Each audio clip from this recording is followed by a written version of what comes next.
ঢাকা দক্ষিণ কেরানীগঞ্জ কোন্ডা ইউনিয়ন মোল্লা বাজারে বিশাল গরু ছাগলের হাট। উক্ত হাটের ইজারাদার কোন্ডা ইউনিয়ন বিএনপির সভাপতি নূর হোসেন নুরু। হাট পরিচালনায় আছেন কোন্ডা ইউনিয়ন যুবদল নেতা অ্যাডভোকেট শাহিন ও জাবেদ হোসেন খোকা। এছাড়াও কোন্ডা ইউনিয়ন বিএনপির নেতাকর্মীরা উপস্থিত থেকে শৃঙ্খলা বজায় রাখার জন্য কাজ করে যাচ্ছেন। এ সময় আইন শৃঙ্খলা বাহিনীর সদস্যরা সার্বিক নিরাপত্তার বিষয়ে জানান, হাটে ক্রেতা এবং বিক্রেতাদের সার্বিক নিরাপত্তার জন্য আমরা কাজ করে যাচ্ছি। বিস্তারিত দেখুন বাংলা টিভি 71-এর চিফ রিপোর্টার নাসির মোল্লার প্রতিবেদনে।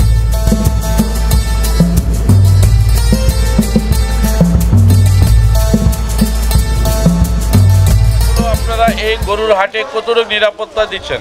ধন্যবাদ। আসলে ঈদুল আজহা উপলক্ষে আমরা এখানে যে মোল্লার হাটে যে সকাল থেকে আমরা নিরাপত্তা দিচ্ছি, তো ক্রেতা এবং বিক্রেতা উপস্থিতি তাদের মোটামুটি ভালো আছে। আর এই বৃষ্টির জন্য হঠাৎ একটু থমকে গেলেও আবার পরবর্তীতে এই হবে, আমরা আছি, আমরা নিরাপত্তা দিচ্ছি আর কি। জি, আমরা জানতে চাবো আপনার যে গরুর হাট মোল্লার বাজারে একটি বিশাল হাট, বড় বড় গরু এসেছে আমরা দেখতে পারলাম, আসলে বাজারের পরিস্থিতি কীরকম মনে হয়?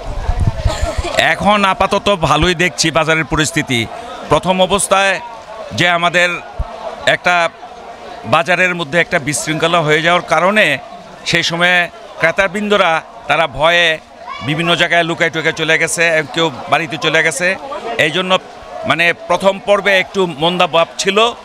এখন আর বৃষ্টিটা একটু বাধাবিঘ্ন করছে, বৃষ্টিটা না হইলে বোধহয় আমরা আরেকটু ভালো করতে পারতাম। এখন ক্রেতা কিছু বাজারে পরিলক্ষিত হচ্ছে, কিছু বেচা কেনা হচ্ছে। ইনশাল্লাহ আশা রাখি যদি আমাদের সবার ইচ্ছা পূরণ করার জন্য মানে আল্লাহ হয়তো আমাদের সহায় হবে ইনশাল্লাহ।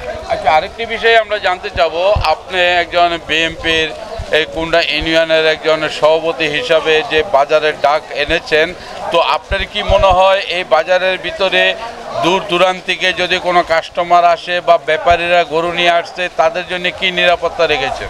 আচ্ছা, অনেক ধন্যবাদ আপনাকে এই প্রশ্ন করার জন্য। আমরা বাজারের পূর্ণ নিরাপত্তার জন্য পুলিশ প্রশাসন এবং আমাদের বাহিনী থেকে, অর্থাৎ আমাদের নেতাকর্মী থেকে বাজারের বিশৃঙ্খলা যাতে না হয় এবং নিরাপত্তার পূর্ণ ব্যবস্থা করার জন্য আমরা স্বেচ্ছাসেবক বাহিনী এবং পুলিশ বাহিনী প্রশাসন থেকে পূর্ণ সহযোগিতা নিয়ে আমরা পূর্ণ নিরাপত্তার ব্যবস্থা করেছি, যাতে দূর দূরান্ত থেকে মানে যারা ক্রেতাবৃন্দ তারা আসলে নিরাপত্তার মাধ্যমে নির্ভয়ে নির্দ্বিধায় তারা মানে তাদের মানে আকাঙ্ক্ষিত গরু কিনে নিয়ে যেতে পারে, কোনো সমস্যা যাতে না হয় সেই নিশ্চয়তা আমরা তাদের দিচ্ছি ইনশাল্লাহ। ধন্যবাদ আপনাকে সভাপতি সাহেব, সুন্দর সুন্দর পরিকল্পনা নেওয়ার লক্ষ্যে এমনকি কাস্টমারের জন্য বা ব্যাপারীদের জন্য যে আপনি একটি বিশাল আয়োজন বা ব্যবস্থা করেছেন, আপনাকে অনেক ধন্যবাদ।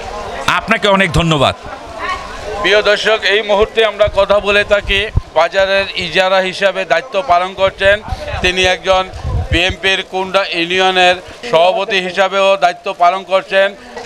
বিএনপির দূর সময়েও তিনি মাঠে ছিল, এখনও পর্যন্ত মাঠে আছে। তো আজ আমরা দেখতে পারলাম মোল্লার বাজারে যে গরুর হাট, বিশাল বড় একটি গরুর হাট, এখানে ভালো ভালো গরু এসেছে। তিনি বলে থাকেন সকালবেলা বৃষ্টি হওয়ার কারণে একটু মন্দা হয়েছে, তো বৃষ্টি বন্ধ হওয়ার পরে আস্তে আস্তে দেখতে পাচ্ছি কাস্টমারগুলা চাপতে তারা গরু নেবে বলেই তারা বাজারে ঘুরছে। প্রিয় দর্শক, ভালো থাকেন, সুস্থ থাকেন, বাংলা টিভি 71-এর সঙ্গে থাকবেন, পাশে রয়েছে খোঁজখবর, সাথেই থাকবেন। আজকের জন্য বিদায় নিচ্ছি, আল্লাহ হাফিজ।